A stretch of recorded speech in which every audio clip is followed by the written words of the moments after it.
o que vai ser dito. Não é Satanás que vai tirar a Bíblia, é os próprios cristãos. Por quê? Porque hoje, como muitas pessoas têm internet, principalmente os cristãos, estão deixando de usar a Bíblia para usar na rede social uma Bíblia. Estão deixando de usar a Bíblia física, essa Bíblia aqui, a Bíblia física. Estão deixando de usar para usar a que está na rede social. Sendo que elas esquecem que se houver uma pane geral, ninguém mais vai ter a Bíblia online. E por isso que Satanás está usando esse tipo de estratégia para quê? Para que as pessoas não comprem mais Bíblia e não tenha mais produção de Bíblia, e assim as Bíblias vai ser toda online, e aí ele vai ditar o que ele quer. E com isso, ele vai esfriar muita gente. Então o próprio cristão, ele está tirando a Bíblia de circulação, não é o diabo, é o próprio cristão, deixando de usar a Bíblia. Eu lembro que quando eu, criança, a gente chamava o cristão de Bíblia. Por quê? Porque a referência do cristão era a palavra de Deus. Quando você via um cristão andando na rua, automaticamente você via ele usando a Bíblia. É interessante isso, né? E hoje você quase não vê cristão usando a Bíblia. Você chega na igreja e fala, vamos abrir a Bíblia. Aí o pessoal pega o celular e pega a Bíblia online. E isso já é uma forma de Satanás tirar a Bíblia de circulação. Se você não sabia, fique sabendo, meu amigo, minha amiga, que isso já é uma estratégia do diabo. Da mesma forma que ele agiu lá no Jardim do Éden, ele está agindo hoje. Hoje, Satanás ele tem um argumento dentro das igrejas dizendo o seguinte: olha, hoje existe a teologia da prosperidade. Olha, 90% das igrejas hoje fala sobre a teologia da prosperidade. Isso é uma estratégia do diabo. Isso é uma estratégia do diabo. Porque a teologia da prosperidade, como dizem, vem de Deus. Porque Deus diz, eu sou o dono do ouro e da prata. Aqueles que me servem serão cabeça e não cauda, terão por cima e não por baixo, terão para dar e não pedir emprestado. Né? Então, ele fala sobre a prosperidade. A Bíblia em si fala sobre a prosperidade. Mas o diabo, já está usando a própria palavra de Deus quando diz que o dinheiro é raiz do mal. Então ele pega esse versículo para dizer que a pessoa tem que ser pobre, miserável, não tem que lutar pela sua vida financeira, não tem que lutar pela sua vida próspera aqui na terra, comer o melhor dessa terra, que tudo isso foi Deus que falou. Então ele usa essas estratégias para fazer com que as pessoas venham deixar de lutar pela sua vida financeira, venham aceitar a miséria, venham aceitar a dívida, venham aceitar a falência, venham aceitar o fracasso. E quais são os termos? Ah, mas o Senhor disse que o dinheiro é a raiz do mal. Eu escuto um monte de cristão que não são cristãos, são crente até o diabo para falar isso. Só que Deus estava falando de tudo que nós guardamos no coração, não é só do dinheiro. Se a pessoa tem o filho mais do que Deus no coração dela, ela também está pecando. Se ela tem mais o marido no coração dela do que Deus, ela também está pecando. Então tudo que ela ama mais do que a Deus, ela está pecando. Como eu escuto pessoas falando, se meu filho morrer, eu também morro. Se meu marido me largar, eu também morro. Se minha esposa me largar, eu também morro. E assim sucessivamente. Então esses argumentos são argumentos satânicos, que hoje muitos que se diz cristão, que não são, tá bom? Me perdoa, eu não sou Deus, eu não conheço, mas a lógica é essa, porque quem é cristão faz a vontade de Deus, obedece a palavra, tem comportamento de cristão. Então a gente deduz, Posso estar pecando de falar isso? Não sei, até porque o que é demonstrado me faz dizer que é isso. Eu vejo pessoas que se diz cristão e xingam, mentem, enganam, e falam mal de todo mundo. E isso não é procedimento de uma pessoa cristã. Bom, enfim, isso também é uma armadilha de Satanás, que diz que mentira, uma mentirinha não faz mal a ninguém. Se a gente está mentindo para fazer o bem, qual é o mal que tem nisso? Mentira é mentira, e mentira do diabo. E disse o Senhor Jesus que o pai da mentira é Satanás. Então quem mente é filho de Satanás. Olha o problema. Olha o problema. Então nós estamos vivendo uma época onde Satanás está minando essas coisas e, infelizmente, usando muitos líderes no altar para levar as pessoas a aceitarem uma vida desgraçada. Hoje você pouco vê pessoas lutando para ser curadas de enfermidade.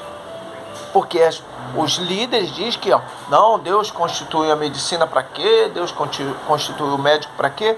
Deus constituiu a medicina e o médico para trazer, né, coisas boas, para ajudar pessoas em algum problema de enfermidade. Mas há de se convir, biblicamente, que o Senhor Jesus disse que o diabo veio para matar, roubar e destruir. Que ele veio fazer o mal. Então nós temos que lutar contra o mal. Enfermidade não é o mal? Nós temos que lutar. Miséria é o mal? Nós temos que lutar. Problema na família é o mal? Nós temos que lutar. Então, Satanás está usando um monte de pessoas que não são cristãs, que se dizem cristãs, que são pessoas que são adepto a uma religião e não servo do Deus Altíssimo, estão aí pregando mentiras pelo altar e muitos estão sendo enganados. Isso é uma profecia bíblica. Nos finais dos tempos, muitos que escolhidos poderão ser enganados. E estão sendo, porque estão deixando de ler a Bíblia. Estão lendo o que o diabo quer, estão ouvindo o que o diabo quer, estão bebendo o que o diabo dá, comendo o que o diabo dá, não o que Deus tem dado.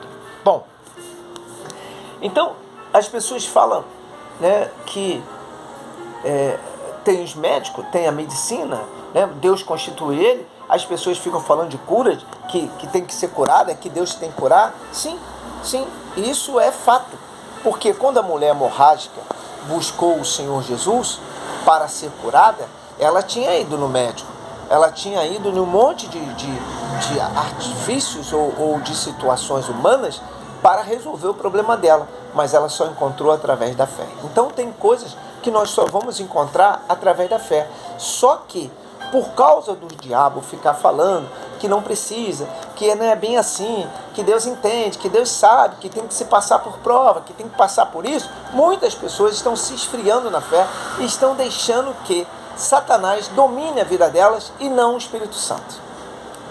As pessoas falam sobre família. Poxa, hoje, né, os filhos têm que fazer o que eles bem entendem. Não existe isso. Nós temos como pai ensinar os nossos filhos o caminho que devem andar. Disse o Senhor. Ensina o seu filho o caminho que ele deve andar, e mesmo que ele venha se desviar, tá certo? Venha voltar para a presença de Deus. Então, tudo isso Satanás tem lançado nas redes sociais, tem feito nas igrejas, nos púlpitos, pregado, e infelizmente muitas pessoas têm aceitado isso e têm pagado um preço muito alto. A Bíblia diz para nós orarmos pelos nossos entes queridos, que se nós não orarmos por ele, não brigarmos por ele, não jejuarmos, não fizermos propósito por ele, nós somos mais incrédulos que os incrédulos. Então, mais um engano do diabo que está sendo lançado nas redes sociais, nas igrejas, nos altares das igrejas, e as pessoas estão aceitando isso, né? Eu já escutei pessoas dizer para mim o seguinte: que adianta ser curado e depois morre? Que argumento, né, desgraçado, maldito do diabo. Então o sacrifício do Senhor Jesus não valeu de nada. Morrer, todos nós vamos morrer. Vai chegar a hora que todos nós vamos partir. Mas, enquanto estivermos aqui, temos que ter vida, que é a salvação, e vida com abundância, que é a vida terrena, ter o que comer, ter o que vestir, ter paz na nossa família, ter paz na nossa saúde, na nossa vida financeira. É ou não é verdade? Então, hoje o diabo quer que as pessoas não lutem. Ele quer que as pessoas aceitem. Como muitos dizem, Deus sabe o que eu estou passando. Deus sabe, Deus entende. Bom, Deus disse para a gente clamar. Invoca o meu nome na hora da sua angústia. Então, se a pessoa entra nesse termo de Deus sabe, Deus entende, Deus compreende, ela não luta pela vida dela, ela não faz nada. E é isso que o diabo quer. O diabo quer que a pessoa se acomode, que aceite a posição que ele está impondo a ela. Então, meu amigo, minha amiga, a coisa mais importante é a gente entender o que Deus quer para nossas vidas, o que Deus realmente quer. para mudar a nossa vida. O que Ele quer é que nós venhamos lutar. A Bíblia é muito clara em tudo. Nós não precisamos nem de intérprete para a Bíblia. É ler através do Espírito Santo e entender o que Deus quer. Deus disse que veio para nos dar vida e vida com abundância. E Satanás veio para matar, roubar e destruir. Bom, outra coisa que eu escuto muito, né, que as pessoas comentam muito, e diz o seguinte: as pessoas querem botar Deus na parede, querem mandar em Deus. A Bíblia diz que, disse o Senhor Jesus, se tem alguém, né, que está angustiado e está passando por situação difícil, venha clamar a Deus. O que é clamar? É gritar. O clamor é um desespero. E nós não botamos Deus na parede. Nós cumprimos com o que diz a palavra: invocai o nome do Senhor. E nós invocamos. E o que é botar Deus na parede? Porque às vezes a pessoa fala: vocês querem mandar em Deus, vocês querem dizer para Deus o que Ele tem de fazer. É outro engano. É outra balela do diabo. Deus sabe, Deus entende. Se Deus sabe, Deus entende, então o diabo quer que a gente não faça nada. Mas Deus disse para a gente clamar a Ele, invocar o nome dEle, pedir e dar-se-vos-á, bater e abre-se-vos-á. Ele fala para a gente tomar atitude na fé, tomar decisões na fé. E botar Deus na parede é você cobrar algo que não pode fazer. Nós só cobramos aquilo que Deus fala para a gente cobrar. Na hora da angústia, invoca-me, clame-me, e eu vou te ouvir e vou te responder. Promessa de Deus. O diabo quer que você se aceite a sua vida do jeito que é. Aceite a família destruída, aceite a saúde destruída, aceite a vida financeira destruída. O diabo não quer que você lute. Então ele vai usar termos na Bíblia para levar você a aceitar o que ele quer. Aceitar o que ele manda, o que ele decide. E hoje, meu amigo, minha amiga, a maioria das pessoas estão aceitando a imposição do diabo e não a posição de Deus. Vocês querem dizer para Deus o que eles têm de fazer. Quando a gente fala: Deus me cura, Deus me liberta, Deus faz isso, Deus faz aquilo, não estamos determinando o que Deus deve fazer. Estamos só buscando o cumprimento daquilo que Ele disse que iria fazer. Deus disse: olha, se você tem problema de enfermidade, clama a mim. Se você tem problemas espirituais, clame a mim. Se você tem problema de família, clame a mim. Se você tem problema financeiro, clame a mim. Essa é a posição de Deus, que a gente clame. E Ele disse que levou sobre Ele, na cruz, todas as nossas dores, todas as nossas enfermidades, todos os nossos problemas. Então a quem nós vamos buscar? A Deus. E o diabo não quer, porque ele sabe que quando clamamos ao Senhor Jesus, Ele nos responde, Ele nos atende e Ele muda a nossa vida. É promessa. A promessa não foi feita de mim ou de outra pessoa, mas sim de Deus. Ele